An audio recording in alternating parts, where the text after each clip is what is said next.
Hello everyone, welcome to YouTube channel target for IQ.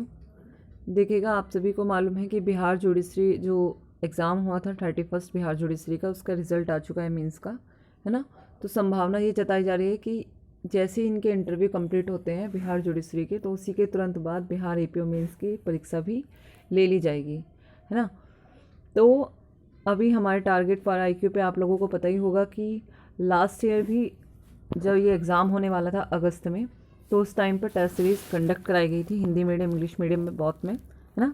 तो ऐसे कुछ बच्चे हैं, है ना, कुछ ऐसे कैंडिडेट हैं, कुछ ऐसे हैं जो कि उस टाइम पे जो टेस्ट सीरीज़ कम टाइम मिलने की वजह से ज्वाइन नहीं कर पाए थे, है ना। तो बार बार उनकी क्वेरी आ रही है, तो इसका फ़ायदा सभी लोगों को मिल सके, इसके लिए हम ये टेस्ट सीरीज़ दोबारा से स्टार्ट कर रहे हैं।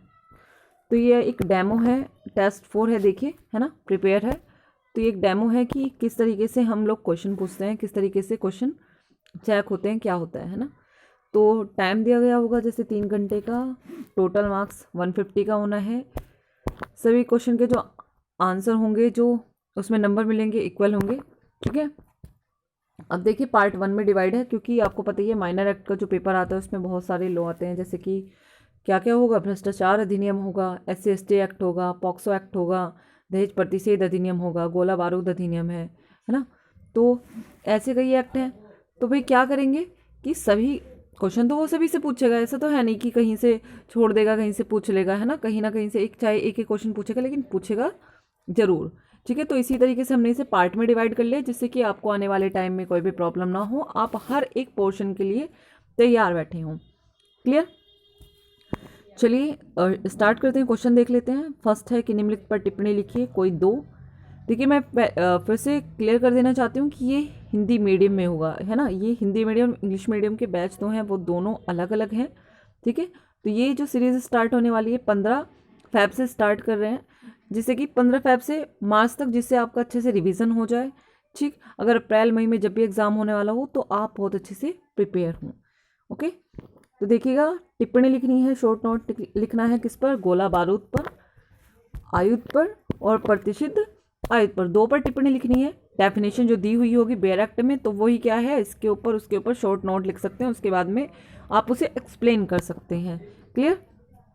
इसी के साथ एक बात और बता दूं कि आपको इन सब के जो टेस्ट सीरीज होंगी, आप क्वेश्चन का आंसर लिख के हमें सेंड करेंगे टेलीग्राम पर ही, और उसके बाद में आप लोगों को क्या प्रोवाइड की जाएगी, उसका जो आंसर की होगी, मतलब जो इसका सॉल्यूशन होगा, है ना। आंसर की तो होगी नहीं, MCQ नहीं है, तो इसका जो सॉल्यूशन होगा रिटर्न में, वो आपको प्रोवाइड कराया जाएगा। तो क्वेश्चन नंबर 2, निम्नलिखित पर टिप्पणी लिखिए, विस्फोटक पदार्थ है और विशेष प्रवर्ग के विस्फोटक पदार्थ हैं। क्वेश्चन नंबर 3, आयुध अधिनियम 1959 के अधीन तलाशी और गिरफ्तारी के संबंध में क्या प्रावधान किए गए हैं। तो ये कौन सा आयुध और गोला बारूद आयुध वाला जो अधिनियम है, उससे हमारे ये 3 क्वेश्चन हमने देख लिए। पार्ट 2 देखिए, पार्ट 2 क्या है, पार्ट 2 है दहेज प्रतिषेध अधिनियम से, कि दहेज प्रतिषेध अधिनियम किन कारणों एवं उद्देश्य की पूर्ति है तो पारित किया गया। दहेज जैसी कुप्रथा को दूर करने हेतु वर्तमान विधियों का वर्णन करना है। क्लियर है? फिर उसके बाद में दहेज प्रतिषेध अधिनियम में दहेज देने या लेने के संबंध में दंडात्मक प्रावधान क्या है, इस नियम के पाद भी बताने हैं। फिर दहेज मृत्यु को परिभाषित करना है, और एविडेंस एक्ट में इसके बारे में क्या अवधारणा प्रिजम्पशन की गई है।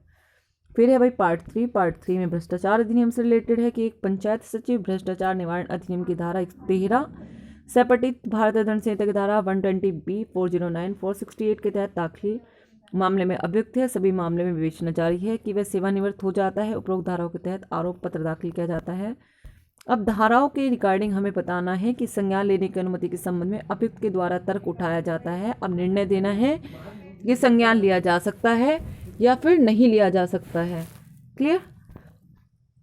नेक्स्ट है क्या, भ्रष्टाचार निवारण अधिनियम के तहत मांग एक अनिवार्य तत्व होती है। इस संबंध में निर्णय मतलब डिसीजन का उद्धरण करते हुए व्याख्या करनी है। क्वेश्चन नंबर 9, अनुसूचित जाति और जनजाति से रिलेटेड SC/ST एक्ट से कह रहा है कि उसमें जो संशोधन हुए हैं उसके उद्देश्यों को बताना है। फिर है पार्ट 4, पार्ट 4 है कि किससे रिलेटेड है, ये भी देखिए SC/ST एक्ट से रिलेटेड है। दो पक्षों में अचानक लड़ाई हो गई, एक पक्ष ने दूसरे पक्ष की मृत्यु कारित कर दी और खान नगर जाति सूचक शब्द का इस्तेमाल किया, ठीक है।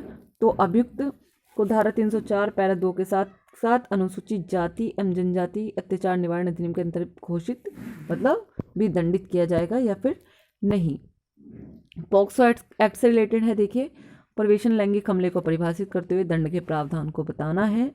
फिर लास्ट क्वेश्चन है, पीड़ित बालक के कथनों को अभिलिखित करने के संबंध में पॉक्सो अधिनियम में क्या प्रक्रिया दी गई है। टोटल क्वेश्चन कितने हैं, 12 हैं। 12 में से आपको 10 करने हैं, ठीक है। तैयार आपको सारे ही करने हैं क्योंकि एग्जाम में तो कोई मालूम नहीं है कि कौन सा क्वेश्चन पूछ लें, ठीक है। तो ये तो हुआ हमारा डेमो कि पेपर कैसा होगा। इसके बाद में जो शेड्यूल है वो शेड्यूल के भी आपको एक बार दिखा देते हैं कि किस शेड्यूल में ये हमारे टेस्ट पेपर प्रोवाइड किए जाएंगे। देखिए 2022 का न्यू शेड्यूल प्रिपेयर किया गया है।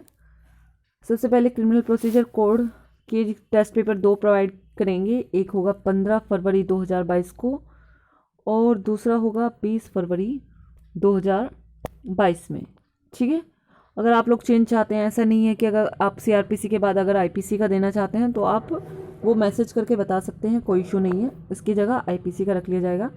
फिर है आईपीसी का 25 फरवरी में, फिर इसके बाद 2 मार्च में और फिर इसके बाद में किस में 8 मार्च में। इंडियन एविडेंस एक्ट का 13 मार्च में है, फिर 16 मार्च में, क्लियर। और फिर माइनर एक्ट का 22 मार्च, 26 मार्च और 31 मार्च में। अगर आप लोग चाहते हैं कि ऐसा ना हो, ऐसा हो कि एक सीआरपीसी वाला हुआ है ना, उसके बाद में आईपीसी वाला हुआ, तो सीआरपीसी की जगह क्या कर लेंगे, 20 में आईपीसी रख लेंगे और इसके बाद में माइनर एक्ट वाला एक एविडेंस एक्ट और उसके बाद में माइनर एक्ट, ठीक है। अगर आप लोग ऐसा शेड्यूल चाहते हैं तो मैं ये शेड्यूल चेंज कर देंगे हम लोग, है ना, वो इस तरीके से शेड्यूल बना लेंगे। क्लियर है। 15 फरवरी से बैच स्टार्ट होने वाला है। अगर आप ज्वाइन करना चाहते हैं तो आप हमारा public channel target for IQ पहले तो इसे ज्वाइन कर लीजिएगा और आप 7500 नंबर बता देती हूँ आपको। नंबर है